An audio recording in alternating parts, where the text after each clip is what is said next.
You're listening to the Gap Podcast with your host, me, Morgan McGill. As we talk God and politics, my prayer is that you're inspired and encouraged to be a part of filling the God-sized gap in the political sphere. Enjoy the show. Welcome back to the Gap Podcast. I'm your host, Morgan McGill, and I'm very excited about today's guest, Pastor Samuel Deuth. Come on. He is a campus pastor at Awaken Church, and he is the executive director of the political action arm of the church. So I'm very excited to have you to talk about what's going on at Awaken, how you ended up in that position, how you ended up in politics as a pastor, because you've been politically active, from my understanding, for a very long time. Yes. Vocally, at least. Yep. So, how did that start? Yeah, great question. Thanks, Morgan, for having me on. I'm pumped. I'm super excited. We've been planning and plotting this for a while. And I know. It's good to be on. And you know, honestly, for me, it's been a very natural part of my life because I grew up homeschooled in the Midwest of the U.S. of A. in Minnesota. And my parents always integrated their faith with every part of our life. You know, we didn't grow up with a mindset of, you know, church on Sunday and then the rest of my life, the rest of the week. It was very much our faith influences every part of our life. I love that. So that ideal then makes being a pastor and engaged in politics very easy to do, right? Most people see it as like, how is that possible? That doesn't make sense.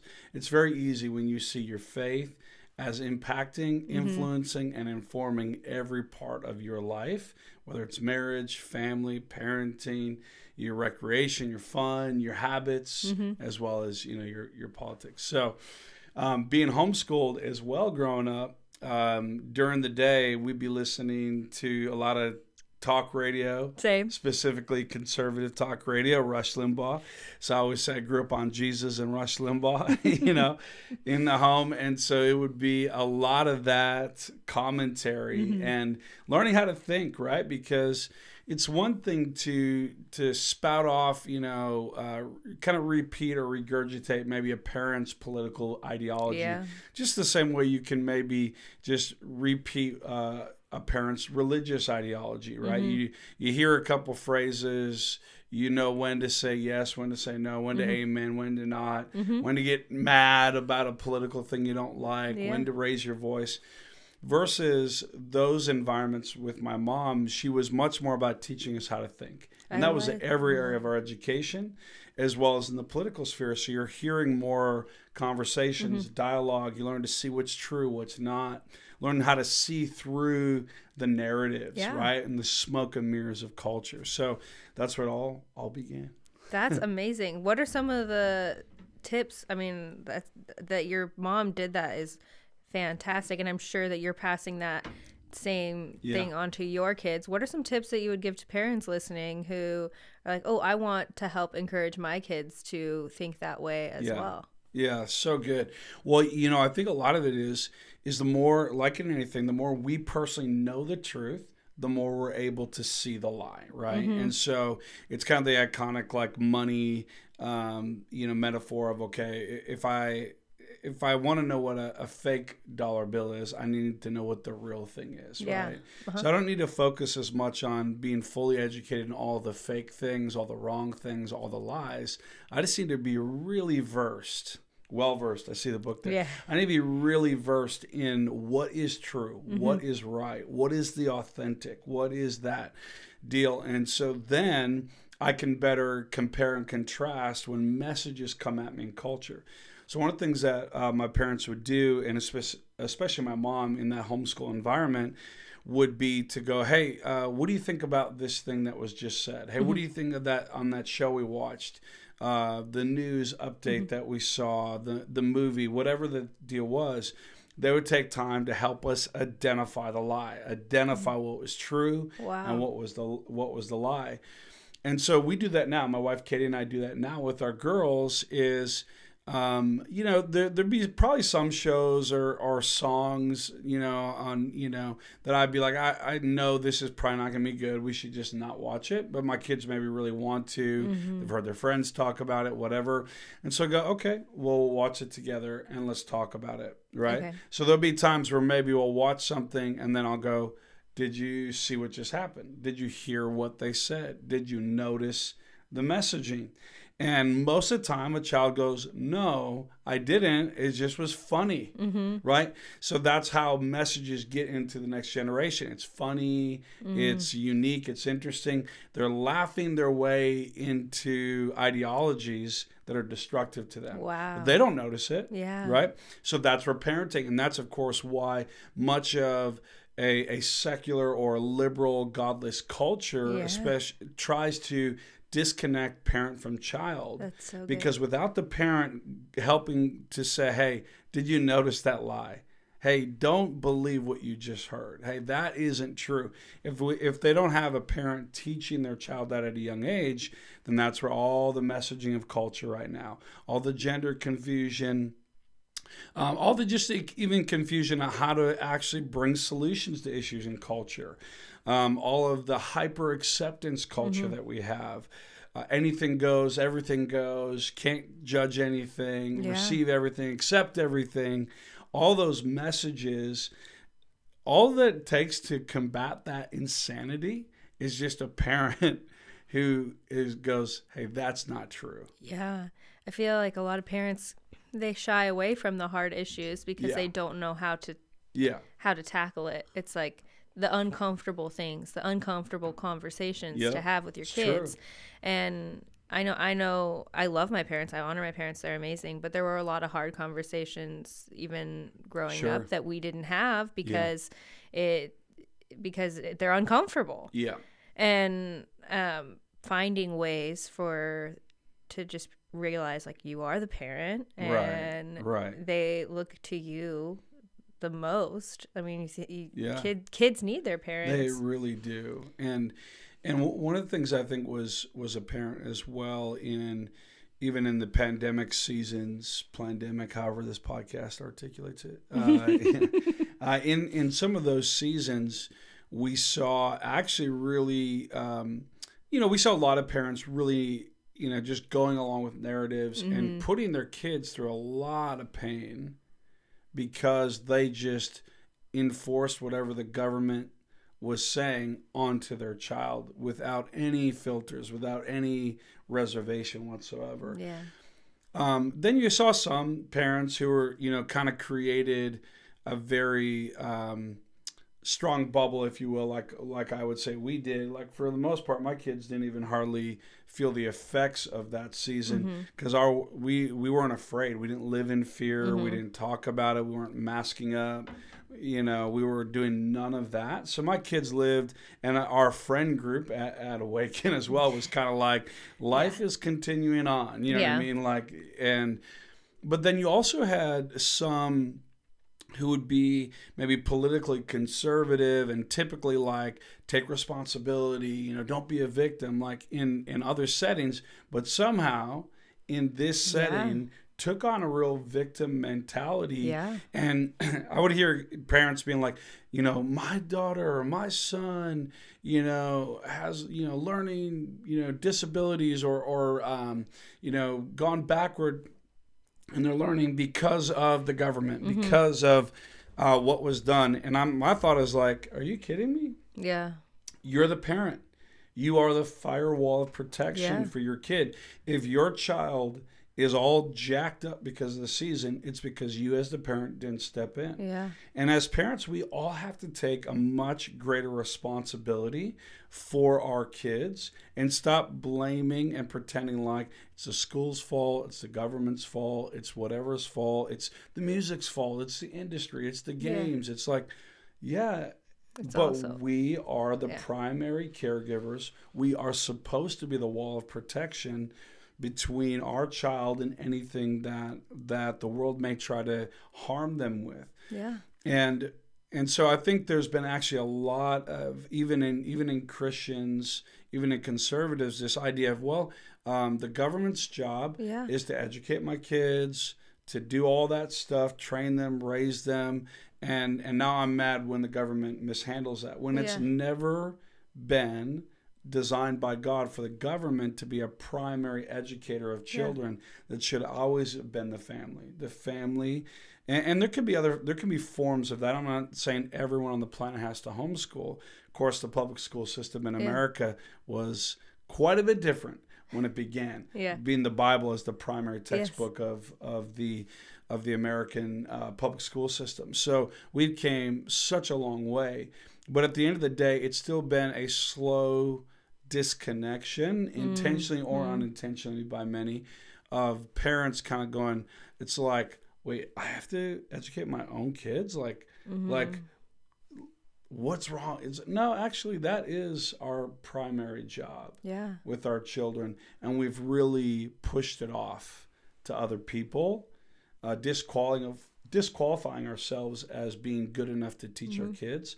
So we've pushed it off on other people, and we're seeing the effects of that in American culture. Discipleship starts with your children. Yeah. But we're also supposed to go out into the world and make disciples, which we've seen a lot of Christians abdicate the responsibility at home, but we've also seen a lot of Christians abdicate their responsibility in their communities. Yeah, totally. And to go out into the world to make disciples, to really influence culture instead of let culture influence the church. And we also saw a lot of Christians, especially during COVID times, going to Romans 13 and saying, well, all authority comes from God. We got to honor it. Just got to, So how would you say to Christians listening who maybe fall in that category? Yeah. Well, I do think, like you said, discipleship, or this idea of engaging and being present and bringing a solution and doing what it's supposed to do, does begin in the home. And like I said earlier, for me, as a Christian and even as a pastor, engaging the political scene is so natural to me because of what my parents did. That my faith informs every part of my life. It drives it. It leads it, right? It's not a little box on Sunday that you keep in your church bubble, and then I live however I have to live in the real world, quote unquote. No. It is the real world, and my faith drives that. The spiritual actually informs the natural, not the other way around, right? Friends, in over 15 years in the political sphere, I cannot tell you how many times I've seen amazing men and women forego running for office because they have no idea where to start. And on the other side of that, I can't tell you how many times I have seen amazing candidates fumble the ball so hard because they have no idea what they're doing when they decide to run for office. That is why I founded Revival Consulting. The heart of this company is to help God-fearing men and women get elected to local, state, and federal office, because we see a country where the men and women in positions of political power and influence know and love God. If that's you, if you're considering running for office but you have no idea where to start, or you need help, go to itsrevival.com and fill out our consultation form, because we want to help you. We need your voice now more than ever. If you have seen anything that's going on in the world today, you know that you were put on this planet for such a time as this, and we need you. So please don't hesitate. Go to itsrevival.com and fill out our consultation form today. So I think it begins first by getting that mindset, getting that true thing to go, if I really believe the Bible, if I really believe what Jesus is saying, then I should live that way, and it should inform every part of my life. So I think if you can get a real revelation around that first, then it allows you to more naturally begin to engage the world in different spheres. But I think one of the things that really excuse me. I think one of the things that really caused in American culture decades ago, and I know you had Pastor Samuel on the podcast, so he may have talked about some of this, but there's been a lot of really bad end-time theology preaching around this conversation, and it has caused Christians to pull away because it's like, well, the end's coming. Jesus is coming back. Who cares about politics and, education and sports and, the arts, and let's just kind of hunker down in church and wait for Jesus to rapture us all away. So this isn't a conversation or a podcast about whether or not the rapture is real. I have a different approach on that I think is more biblical. But the bigger issue is just that it's caused Christians to pull away. Yeah. And in the last 50 plus years, 50 to 70 years, we've seen a real abdication of the church being involved in the key spheres of influence in our culture. I think we're starting to see a resurgence of that, people waking up to that, people coming back and engaging in that. But, I think now is such a timely season to think about what happened in Germany, to think about the insanity of the Holocaust, that went down, and ultimately the silence of much of the church in the nation of Germany at the time. And I think we like to think of, well, it was such a horrible thing. The whole nation must have just been horrible, evil people. And sadly, that's not the truth. There was many good people. There was many churches. There was many genuine believers, but who got duped into, got lied, got the wool pulled over their eyes, got in fear and silence because of, the pressure of the media, the narrative, the oppressive leadership, and really step back. So I think right now, courage is required. Courage is necessary. Yeah. It's essential. I think a lot of times Christians, if we're honest, we know what's right. We know what the right thing to do is. Yeah. It's just the courage to do it, knowing that maybe we're going to get persecuted for it. Maybe we're going to get silenced for it. Maybe we're going to get censored for it. Maybe we're going to get, kind of ridiculed for it. I think sometimes we don't like to admit it, but one of the things we hate the most is being made fun of or being thought of, like mockery coming our way. It's almost like we can take a physical beating more than we can take somebody laughing at us. Right? And so we actually have to just get a better resolve in that and just go, you know what, we're going to do what's right. We're going to say what needs to be said. We're going to get involved where we need to get involved. And we're going to help bring kingdom culture to earth, because that's really our job. Jesus teaches us to pray that your kingdom come, your will be done on earth as it is in heaven. Anywhere where we see the kingdom of God not being done, God's will not being done, our role as believers is to engage the world and to establish the kingdom of God and to extend that. Now, when you start talking like that, people start talking Christian nationalism, people start talking about theocracy, people get all crazy thinking that we were going to have some sort of, like a dictator style, but just like with a Christian in charge. And that's not what we're talking about. We're talking about God being in charge of the planet, which he is. And we're talking about kingdoms and governments surrendering to that. We don't need a one world government. We don't need a one world, even Christianity, right? Where it's one kind of Christian pope, if you will, telling the whole world how to live. That's not how the church works. That's not how kingdom works. We have the Holy Spirit. He's guiding his church. He's guiding believers. Each nation, though, some people go, man, you trying to make other nations like America. Well, you could maybe say it like that, but really I just want to make every nation a Christian nation. But, the nation of China should be a Christian nation, right? The nation of Russia should be a Christian nation. What does that mean? It means that the governmental leaders are ultimately submitted to God over special interests, over lobbyists, over a satanic influence in culture. And so that is and should be the goal. If we're actually fulfilling the Matthew 28 mandate to go into all the world, preach the gospel, and make disciples, that means the goal is that every nation is a Christian nation, not because it's militarily enforcing Christianity, but because the gospel is spread throughout the whole earth. So therefore, every believer is now influencing every sphere of culture. So therefore, why would that nation not be governed by biblical principles, which is what America started as? So good. Founded on, built on, established on biblical values.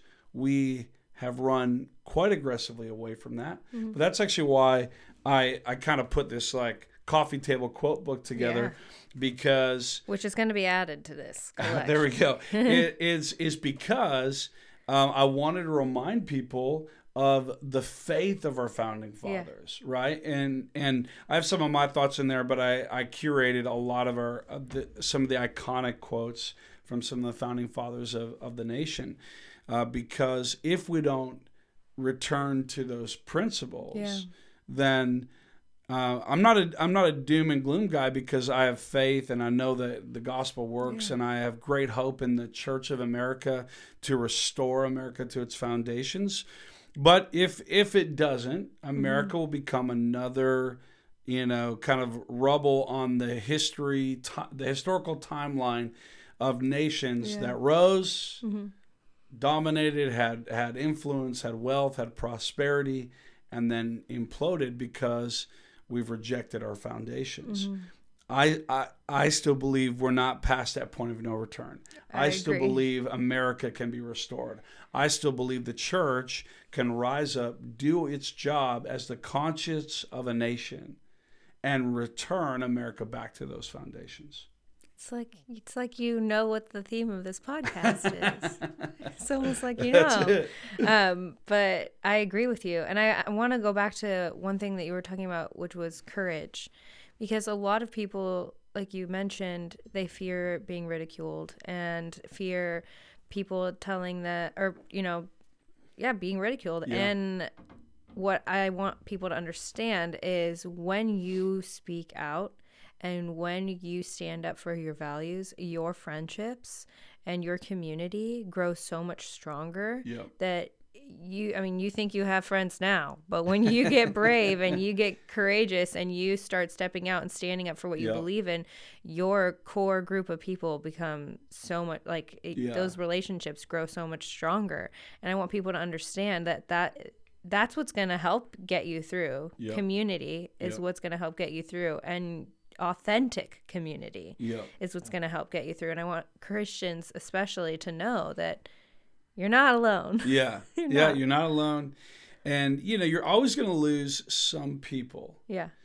Friendships, connections, networks, business, whatever. You're always going to have an element of people not liking it. But the right people get attracted to courage, to conviction, to people who know who they are, know what's right, know what they want.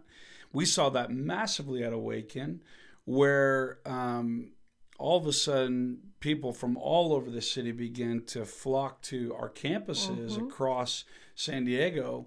It wasn't like we had changed any messaging. We actually just were courageous, and one of the few, there were several other great churches, but one of the few in our city who were actually standing up, speaking out, stepping into spheres of culture that were necessary, not being afraid to back down, taking the courage of not only our founding fathers, but the courage of the biblical authors.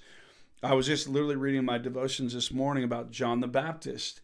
He was an outspoken believer. Obviously, he paved the way for Christ, right? He was the voice crying in the wilderness, but he also was a loudmouth against the political leaders of the day. So much so, it got him put in prison. He was silenced. He was censored. And beheaded. And ultimately, literally beheaded for those stances that he took, because he resisted the political world. And we have to, as believers, stop getting ourselves in some sort of weird idea that Christianity should be quiet. That Christianity should just back down, never speak out, be comfortable. Be comfortable, never get out there. And I did have some people that distanced themselves from me, but I had way more people that responded, that flocked, that surrounded, right, as you step out in courage. And ultimately, you will see things actually increase when you operate in courage. But I don't I wouldn't want any believer to purely only make the decision to be bold or only make the decision to stand up because they think it's going to be a benefit. The truth is, I want to speak the truth and do what's right regardless, right? And I want to have that core conviction in me that knows that, it's like the old song, though none go with me, still I will follow, And it's like this part of us that draws on the strength of God, that looks to please God above man, you know what I mean? All of those types of things, that wants to do what's right no matter what. The world, the history books of the world are filled with people who did what was right no matter what. Not when it was convenient, not when they felt like it, but when it was needed, when it was necessary, who stirred up courage in the face of fear and did the right things. And that's what we have to do. And, it's nice when you can live just through peace times. But the reality is we are in a wartime in our culture. Biden's currently attempting to create actual war by his passivity and weakness. He's allowing for actual war type things. I don't know what will or won't escalate. But I'm less talking about that physical war, but we are in a massive spiritual war for America, for many nations around the world, where there's this tension of going, okay, are Christians going to just allow the culture to slide off into oblivion for the fear of not being liked, not being loved, and not being accepted? Or are we going to stand up and say what needs to be said at the fear of and with the cost of all those potential things? And I hope we do. I hope we do. It's worth it. It's worth the risk of loss for the sake of what's right. Yeah. Thanks for listening to today's episode. If you liked what you heard, don't forget to share it and make sure you subscribe to our channel so you don't miss an episode. Now go out in the world and make disciples. We'll catch you in the next one.